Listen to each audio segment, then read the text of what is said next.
Jai Hind everyone. Myself Dr. Inderjit Kaur, working as professor in the Department of Computer Science and Engineering at Ajay Kumar Garg Engineering College, Ghaziabad.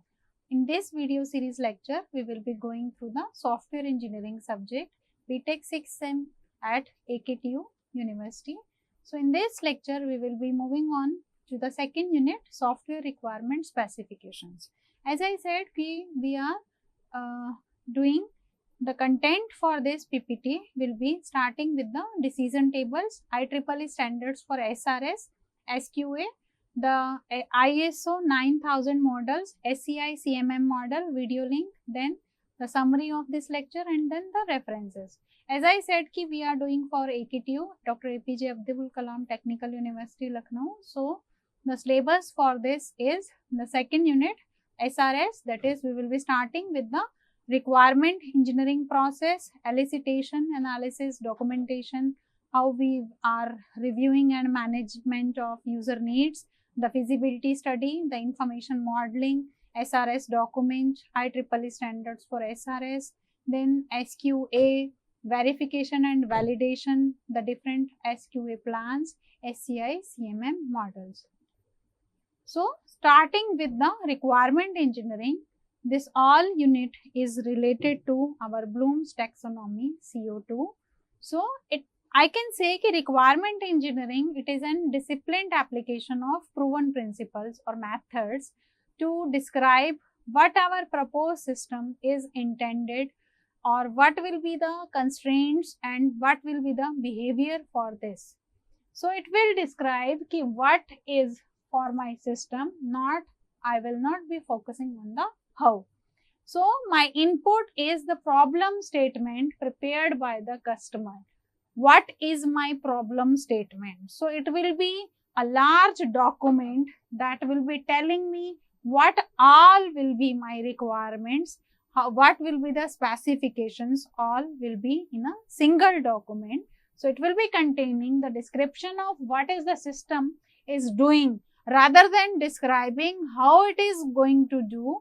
That will be coming into the design phase. How will come into the design phase? Here I should be clear, I should have a clear picture of my problem statement, what all features I will be including in my system. So this all process, it will be occupied in 4 steps, starting with the requirement elicitation, requirement analysis, requirement documentation, and then reviewing the requirements. So here I have firstly formulated my problem statement as per the requirement engineering. I have documented it into the 4 phases, gathered all the requirements, analyzed them, documented them and reviewed them, and the output of doing all these 4 activities is the SRS. That is the main aim for this lecture. This is a crucial steps for my requirement engineering. So take an example, a university that wish to develop a software system for the students' result management, suppose for its MTech program.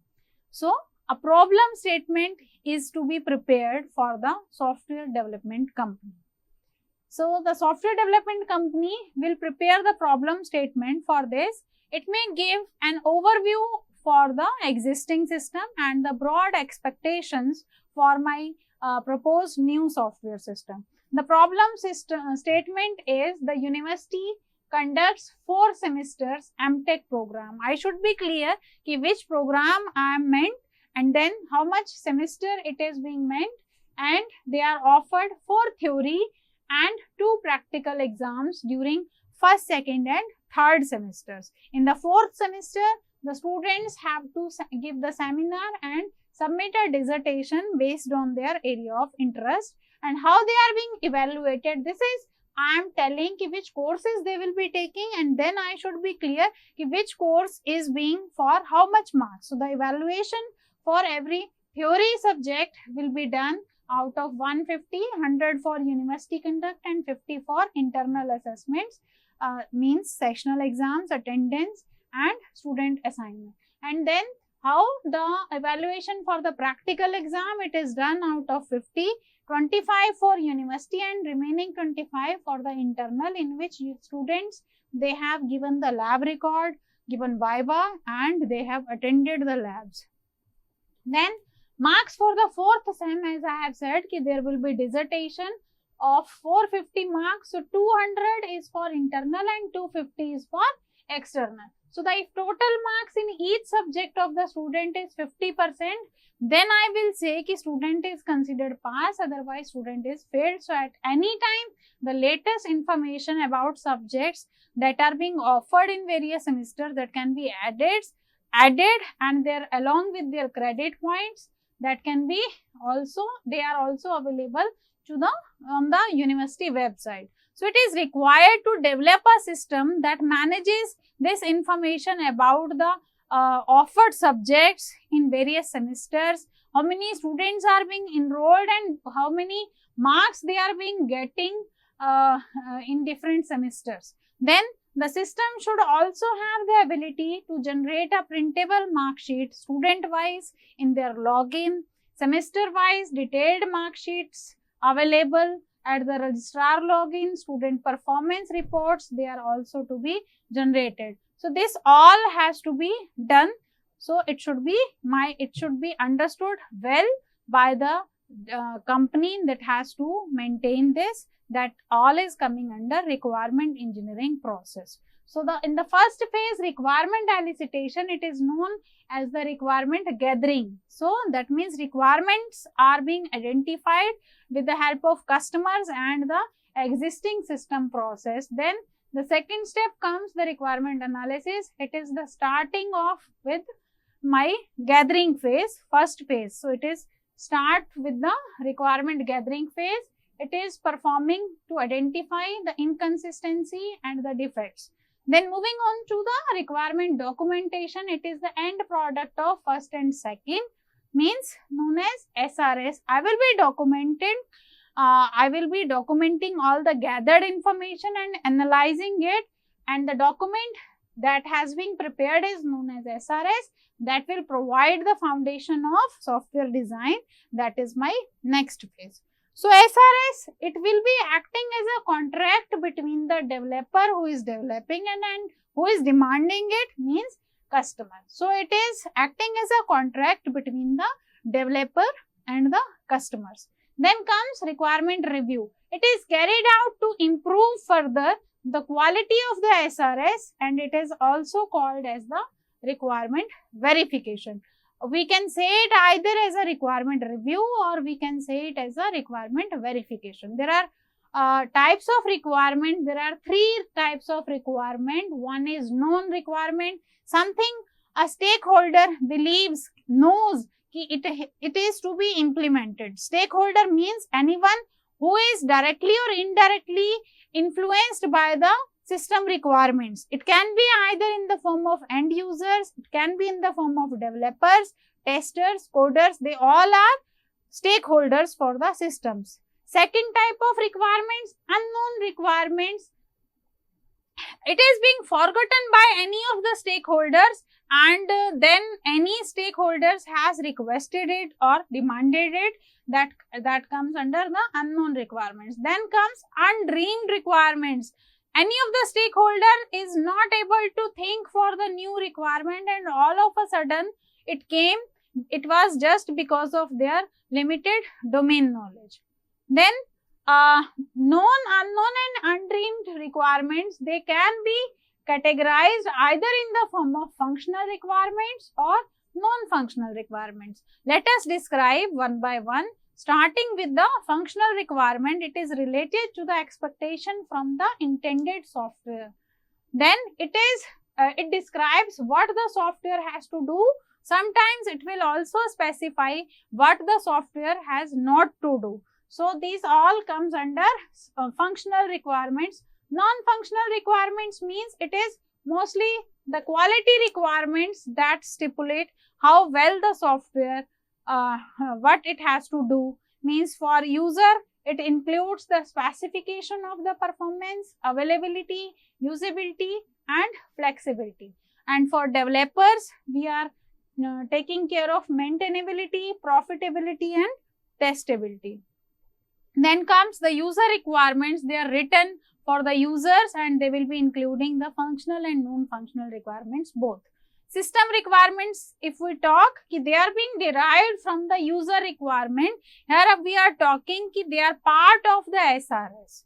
So it is moving on to the first phase now, requirements gathering. It is the most important goal of requirement engineering, to find out what task has to be done.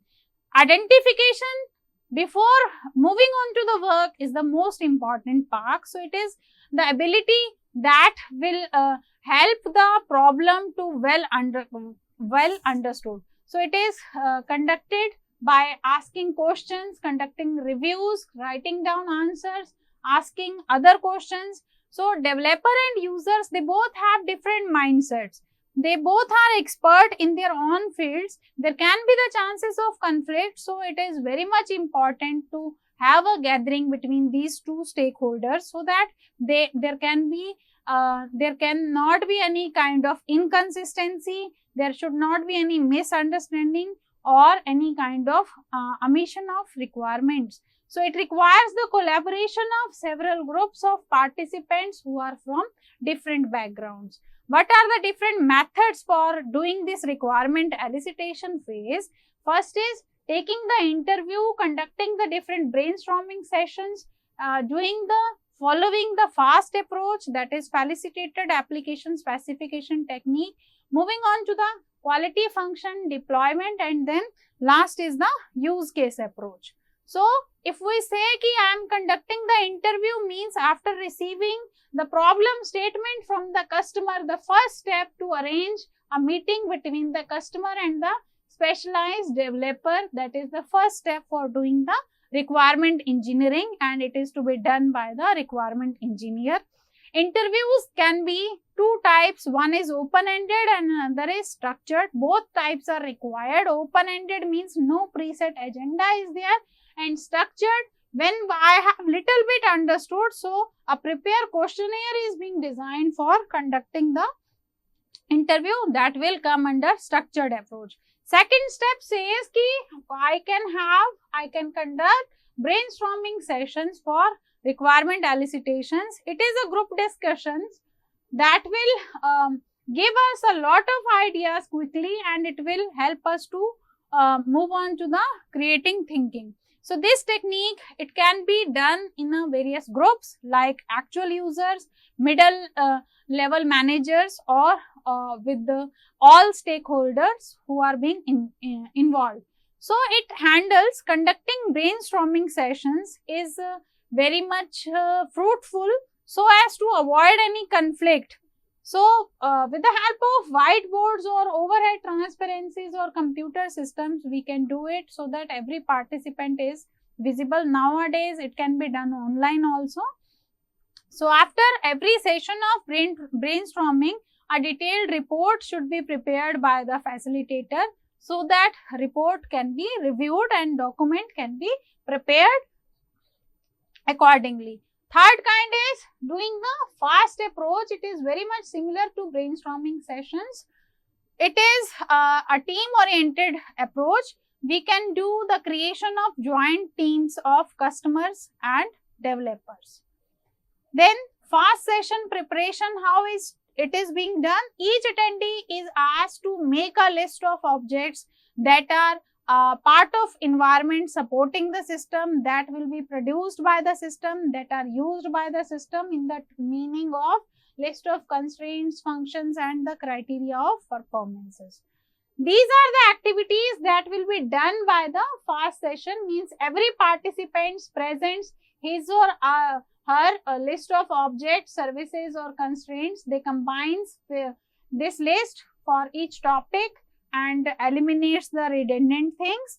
By discussions, a simple list is being finalized by the facilitators. Sub teams are being made to gather more mini specifications. Presentations for mini specifications are being done, and every attendee prepares a list of validation criteria, and every sub team has to draft the specification to have or to prepare or to gather all the set of inputs. Then comes fourth one, the quality function deployment, focusing on what is maximum valuable thing for the customer and how it will be deployed, deploying these values through the SC process. So, three types of requirements are identified. First is the normal requirements, that means objective and goals of the proposed software that are being discussed with the customers. Then is expected requirements, implicitly requirements in the software that customer not state them explicitly, means there can be warning features, authentication features. These are the expected requirements for the safety of the system. Then exciting requirements, feature that go beyond the customer if the preset prove very satisfying. So what are the steps? First is to identify the stakeholder, list out the requirement, and to know the degree of importance of each requirements. If they are very important, give them 5 points and so on. 1 point if they are unrealistic. So final list of requirements is being gathered. It is possible to achieve, it can be deferred, or it is impossible. So we will first category all the requirements that will be implemented and they are being assigned priority. The next approach, fifth, is my use case approach. There are different components for the use case approach. If I define use case, that is, it is initiated by the user to attain a particular goal that is in his mind and it is being successfully completed if the goal is satisfied. They are focused on what. Use means what, not on the how it will come later in the design phase. So here two things will be there. One is the actor and another is association. Actor or an external agent that is residing outside the system, but it is interacting with the system. It can be in the form of person, machine or information system, and how the different actors and activities are related. So it represents the association, means relationship between the actor and use case. So this is my actor and this is my use case. It represents what happens when actor interacts with the system and it captures the functional aspects of the system. So actors, they will appear outside the rectangle. Use cases, they will be coming within the rectangle, giving the particular functionality, and relationship between the actor and the use cases, they are being represented by the relationship. These are the three things that will be using in the use case approach. This is the template for the use case, that is introduction, that will describe a quick background. Then actors, list out the actors who will be interacting or who will be participating in the use cases. Preconditions that are to be satisfied before the use case to perform. Post conditions means these are the different states in which we expect the system to be in when the use case executes. This is the flow of events. Basic flow, list the primary events that will occur when this use case is executed. Alternate flow, any event that can occur in the use case, it can be separately listed. There can be some special requirements, business rules that can be defined while writing these test cases, and how the use case relationships, they are being occurred for defining the complex system, listing the relationship between the use case. They also provide a mechanism for transparency. In this, we will firstly identify all the users. We will create a user profile for each category of users. We will create a use case for every goal for following the use case template that is being discussed earlier, and we will try to maintain the abstraction. Then structure the use case, then review and validate it among all the users. This is the use case diagram for the result management problem that is being discussed. So here we can see that there are three kind of actors. One is my data entry operator who is doing all these activities, who is related with these use cases, means these functionalities.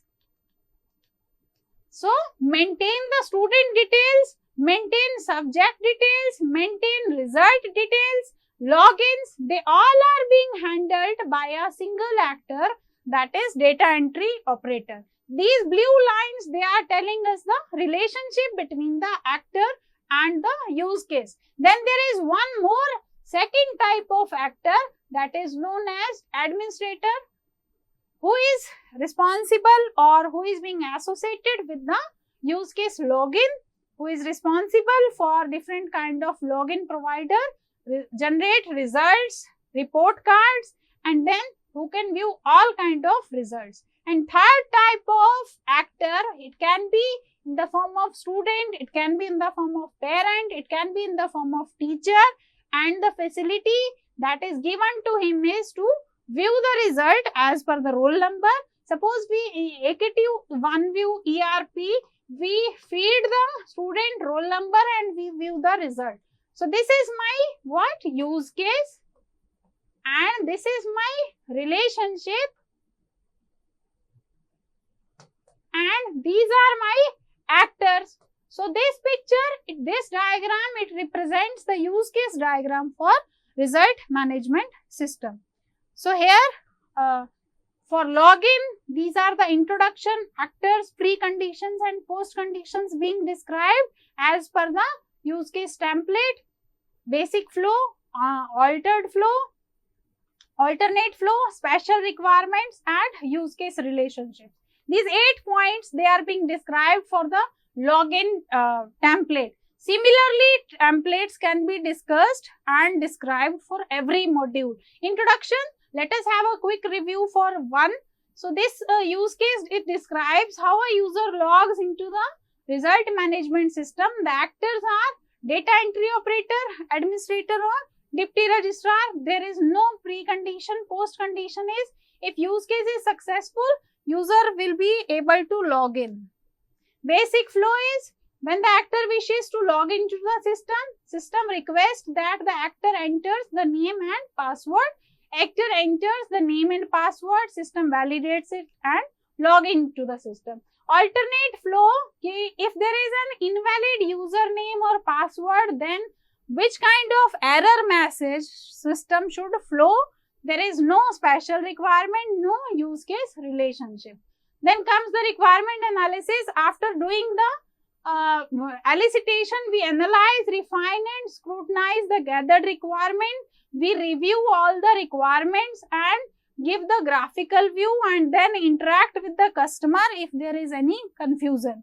So these are the steps, means we will be doing first drawing the context diagram, develop the prototype, model the requirement and finalize the requirement. So if I say ki this is my context diagram for the result management system, who are the involved? Data entry operator, subject information entry is being done, marks entry operator is doing the marks entry, student performance.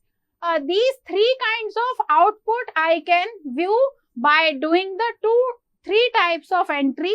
One is student entry is done, student subjects entry is done and marks entry is done. Now I can see the student information report, mark sheet report and student performance report. These are the graphical view and it is able to view by the context diagram.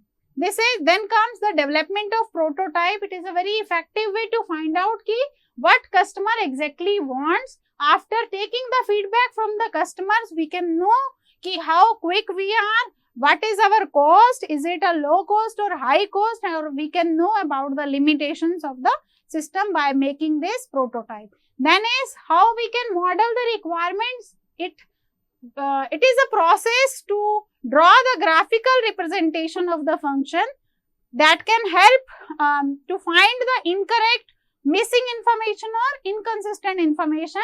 It can be done by drawing the DFDs, ER diagram, data dictionary and decision table.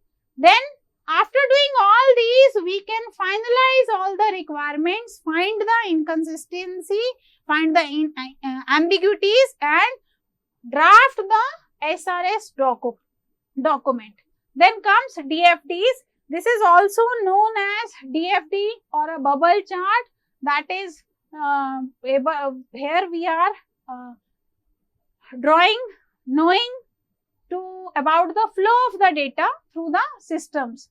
In the DFDs, all names should be unique. It is not a flow chart. We will be drawing the arrows representing the flow of data to suppress the logical decision. These are the symbols. This symbol is for data flow. This is for process. This is for source or sink, and this is for data stores. These all four symbols we will be using it.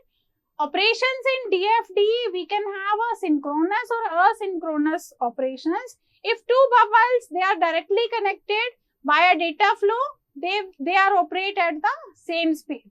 If two bubbles, they are connected through a data store element, then it will known as ki they both are independent event, and we will say ki it is a asynchronous operation.